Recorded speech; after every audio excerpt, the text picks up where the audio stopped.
Assalamualaikum warahmatullahi wabarakatuh. Guys, dimanapun teman-teman berada, semoga teman-teman sentiasa sihat selalu dan urusan teman-teman dipermudahkan oleh Allah SWT. Jadi guys, kita lihat seluruh rakyat Indonesia dari Sabang hingga Merauke berbondong-bondong ke TPS ataupun disebut sebagai tempat pemungutan suara untuk menggunakan hak suara mereka. Dan apa yang kita tahu, warga Indonesia semua memiliki satu tujuan, iaitu memilih pemimpin yang terbaik bagi bangsa Indonesia. Dari apa yang kita sudah tahu sekarang ini juga, seluruh wilayah Indonesia telah selesai melakukan pemungutan suara dan tengah memasuki proses perhitungan. Saya ada mendengar dari kata teman saya juga guys, warga Indonesia jugalah teman saya itu.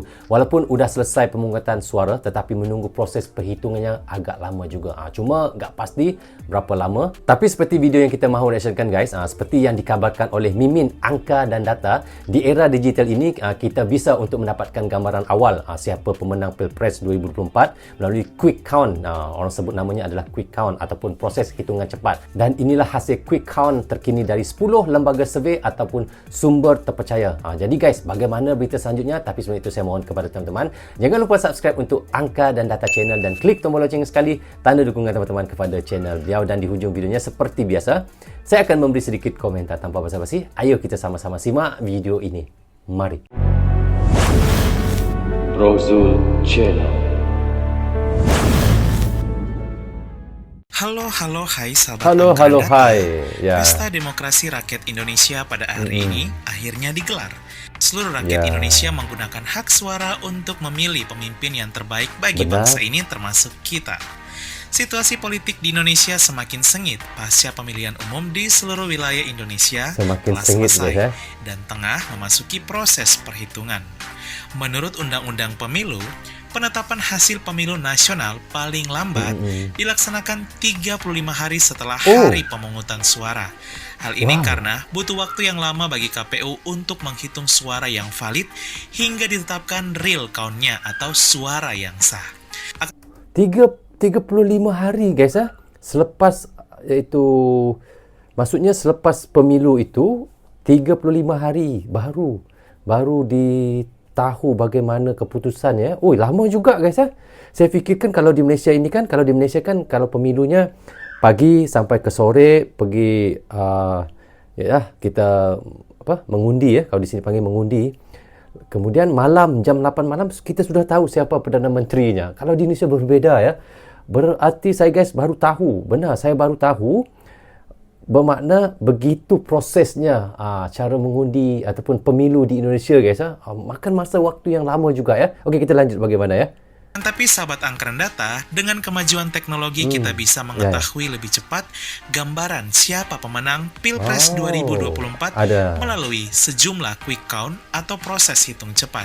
Sahabat Angka dan Data, inilah hasil quick count terkini dari 10 lembaga survei atau sumber terpercaya. Sumber yang terpercaya guys zaman sudah moden mungkin sudah pantas cara pengiraannya. 1. LSI.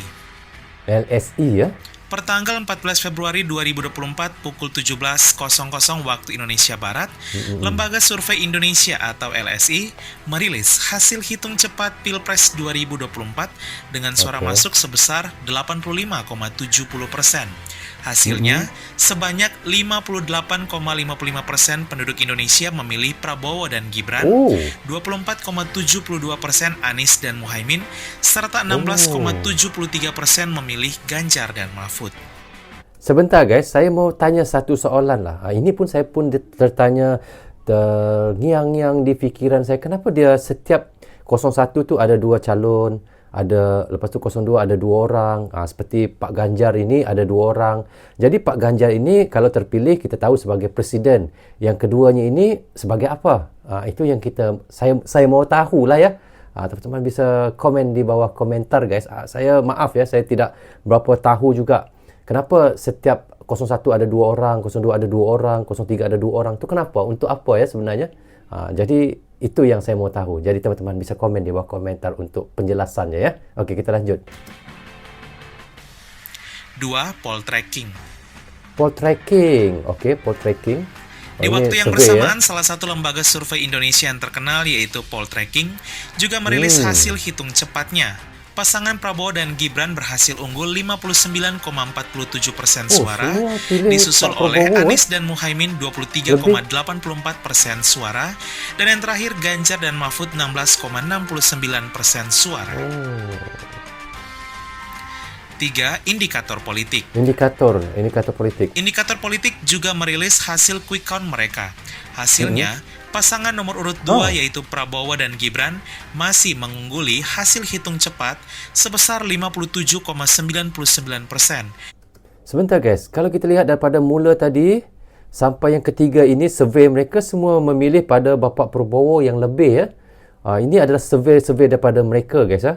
Saya pun tidak pasti bagaimana cara mereka memilih, bagaimana cara mereka meneliti, saya tidak tahulah. Cuma di sini daripada survey itu saya lihat daripada mula tadi 2, nombor 3 semua memilih Bapak Prabowo lah yang nombor satunya 57% ke atas, 54%, 56% ya. Jadi di sini surveynya kita masih lagi tidak boleh percaya juga kerana ini baru survey ya, belum lagi mutlaknya guys ya. Okey, kita lanjut. Disusul oleh nomor urut 1 Anies dan Muhaimin 25,60% dan yang terakhir nomor urut 3 yaitu Ganjar dan Mahfud 16,41%. Begitu ya. Sudah ada survey-survey 4. ya. Carta Politika. Carta Politika. Hasil quick count dari Carta Politika juga menunjukkan hal yang sama.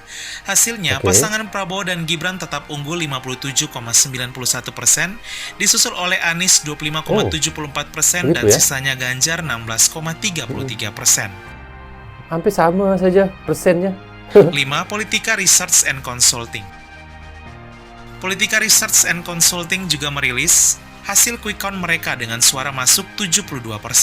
Hasilnya, pasangan nomor urut 2 masih mengungguli 59,51%, Anies 23,59%, dan Ganjar 16,9%. Kalau kita lihat daripada survey itu daripada mula sampai sekarang semuanya Bapak Prabowo yang atas ya, 59%, 56%, 54%, dan yang kedua itu Anies ya, nombor 3 itu Pak Ganjar ya. Itu yang daripada mula sampai sekarang kita lihat.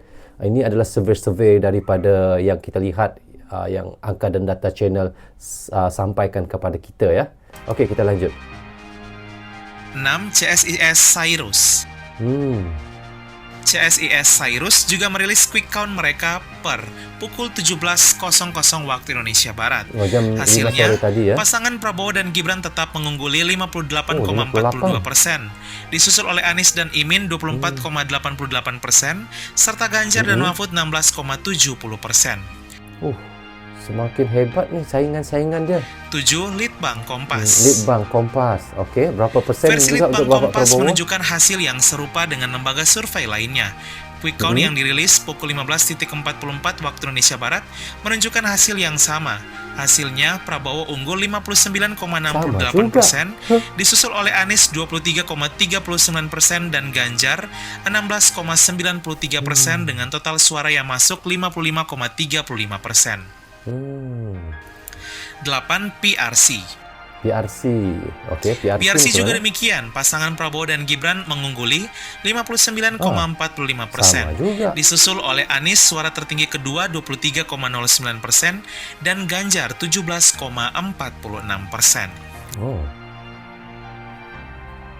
9.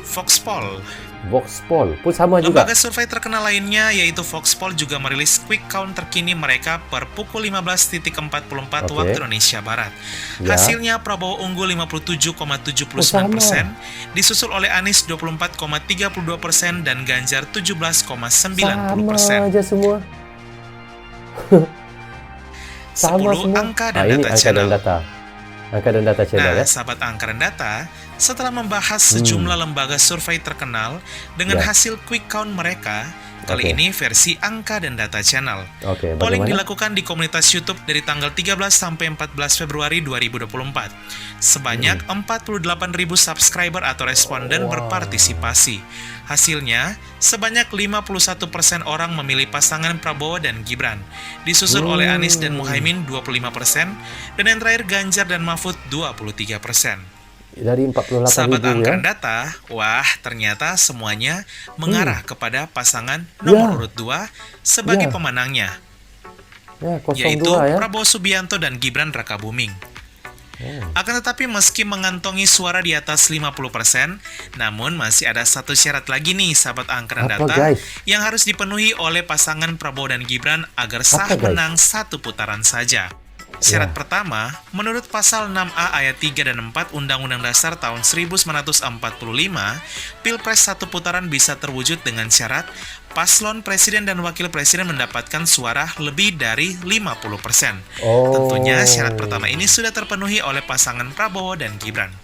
Syarat yang kedua atau yang terakhir yang harus dipenuhi yaitu suara dari pasangan nomor urut 2 sedikitnya 20% suara di setiap provinsi dan tersebar di lebih dari setengah jumlah provinsi di Indonesia, yaitu 20 provinsi. Jumlah provinsi di Indonesia saat ini sebanyak 38 provinsi. Artinya, Prabowo dan Gibran harus mampu menang di 20 provinsi atau setengah dari jumlah provinsi di Indonesia. Suara dari Prabowo dan Gibran di 20 provinsi ini harus Sebentar, dia ada 38 provinsi, berarti syarat kedua ini kan, Bapak Prabowo harus menang lebih daripada 20 provinsi daripada 38 provinsi itu ya guys ya. Baru untuk melayakkan dia daripada, ialah suara, ini adalah daripada suara ya. Suara apa dia kata, suara rakyat ya. 20 provinsi dia harus menang ya, lebih daripada situ. minimal Ada lagi 20% dari total pemilih di provinsi Sebentar, kita ulang sedikit ya guys. atau setengah dari jumlah provinsi di Indonesia. Suara dari Prabowo dan Gibran di 20 provinsi ini harus minimal 20% dari total pemilih di provinsi tersebut. Ada lagi. Jika tercapai, maka cukup satu putaran saja. Prabowo dan Gibran sudah sah menjadi presiden dan wakil presiden yang baru Indonesia. Sudah paham. Jika belum memenuhi syarat yang terakhir ini, maka lanjut 2 putaran dengan mengambil suara tertinggi, yang jika berdasarkan quick count, maka Prabowo akan bertarung dengan Anies di putaran kedua. Sahabat Baru angkeran paham. data, itulah dia hasil quick count dan juga syarat yang harus dipenuhi. Tentunya semua suara ini secara detail di seluruh provinsi akan terjawab dengan hasil dari penetapan KPU langsung nantinya. Kita tunggu saja ya. Untuk saat ini Prabowo dan Gibran yang menang, namun kita belum tahu terkait jumlah provinsi yang dimenangkan, apakah sudah mencapai 20 provinsi atau tidak. Jika tidak, lanjut di putaran kedua dan kita akan menyoblos lagi.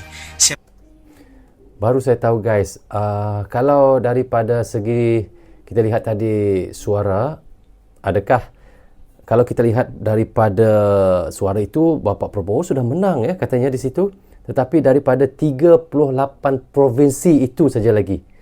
Kalau daripada 38 provinsi itu berarti Bapak Prabowo harus menang 20 ataupun 20 ke atas, baru layak untuknya dinobatkan sebagai presiden ya. Oh, banyak juga guys ya tapis-tapisannya ya. Saya fikirkan kalau seperti di Malaysia ini, contoh ya, kalau di Malaysia ini kan hanya kerusi-kerusi saja ya.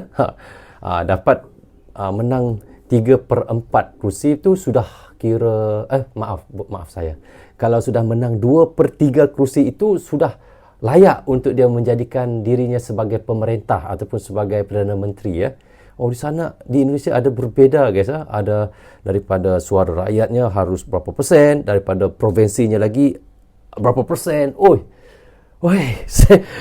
Ada kesukaran jugalah ya bagi saya, banyak tapisan-tapisannya guys ya. Apapun nantinya yang terpilih sah, kita doakan semoga dapat memimpin bangsa ini menjadi lebih maju, adil, dan sejahtera. Sekian dan terima kasih. Halo, hai. Oke guys, dari apa yang sudah kita tonton dan actionkan tadi, seluruh rakyat Indonesia dari Sabang hingga Merauke berbondong-bondong ke TPS ataupun TPS ataupun kita sebut tempat pemungutan suara untuk menggunakan hak suara mereka. Dan apa yang kita tahu, warga Indonesia semua memiliki satu tujuan, iaitu memilih pemimpin yang terbaik bagi bangsa Indonesia. Dan apa yang kita tahu sekarang ini guys, situasi politik di Indonesia memanas pasca pemilihan umum dan seluruh wilayah Indonesia telah selesai melakukan pemungutan suara dan tengah memasuki proses perhitungan. Dan apa yang kita tahu sekarang ini, menurut Undang-Undang Pemilu, penetapan hasil pemilu nasional paling lambat dilaksanakan katanya tadi adalah 35 hari setelah hari pemungutan suara. Kerana apa guys? Kerana yang dikatakannya tadi, hal ini kerana KPU membutuhkan waktu yang cukup lama untuk menghitung suara yang valid. Namun seperti seperti yang dikabarkan oleh Mimin Angka dan Data, di era digital ini kita bisa mendapatkan gambaran awal siapa pemenang Pilpres 2024 melalui quick count ataupun proses hitungan cepat. Yalah, sudah canggih, sudah zaman teknologi begini, pasti ada cara yang lebih pantas guys. Jadi guys, ini pandangan jujur saya juga. Sebenarnya dari mereaction video ini, baru saya tahu begitu lama juga ya prosesnya untuk menetapkan yang sebenar siapa yang akan menjadi presiden, kerana harus menunggu hasil resmi lagi dari perhitungan suara secara manual lagi oleh KPU. Bukannya senang seperti yang saya jangkakan seperti di Malaysia. Jika di Malaysia guys, pagi sampai sore pemilu dan pemilihan, malamnya jam 8 malam sudah tahu siapa akan menjadi Perdana Menteri.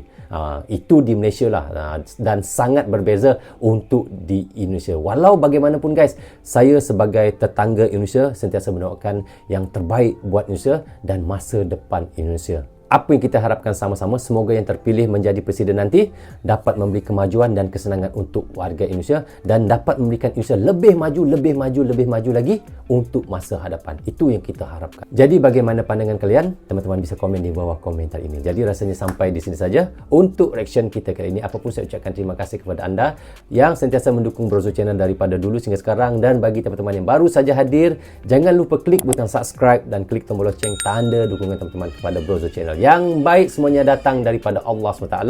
Yang salah dan silap datangnya daripada saya sendiri. Assalamualaikum. Goodbye. Bye-bye.